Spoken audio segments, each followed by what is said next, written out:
இறைவன் எத்தனையோ பேர் மூலமா சொல்லி அவங்க திருந்துற மாரி இல்ல. அப்போ வந்து ஒரு ரொம்ப ஸ்ட்ராங்கான ஸ்பீக்கர்.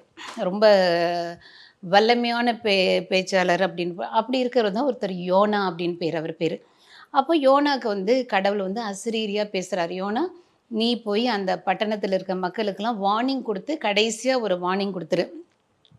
வார்னிங் குடுத்துட்டு, நீங்கலாம் இதுலேருந்து எல்லாத்தையும் திருந்தி, நீங்க ஒரு பாவ நிவாரணம் பண்ணி, மன்னிப்பு கேட்டு, இன்னையிலேருந்து இத பண்ண மாட்டேன்னு ப்ராமிஸ் பண்ணீங்கன்னா, நீங்க தப்பிச்சீங்க.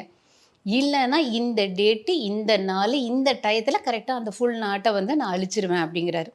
அப்டின்னு போய் சொல்லிட்டு வா, அவங்களுக்கு போய் மெசேஜ் குடுத்துட்டு வா அப்டின்னு. யோனா வந்து ஓகே அப்டின்னு சொல்லிட்டு, அப்போ வந்து அந்த படகுல தான் போணும் அந்த நாட்டுக்கு போணும்னா, இத்தனை நாள் அப்டின்னு பிரயாணம் பண்ணணும். சரின்னு படகுல ஏறி உட்காரும்போது, நினிவேக்கா போறதுன்ட்டு இவர் சொல்லி நான் என்ன கேட்கறது, இறைவன் அசரீரியா அவருடைய நேரடி குரல்ல பேசும்போது, அத கேட்காம நீ தமஸ்குன்னு வேற ஒரு படகு அந்த தமஸ்கு பட்டணத்துக்கு போற படகுல ஏறி உட்கார்ந்துட்டாரு. அனன்யாஸ் நானா நானி ஹோம்ஸ் கோயம்புத்தூர். இது எங்களோட பாரடைஸ்.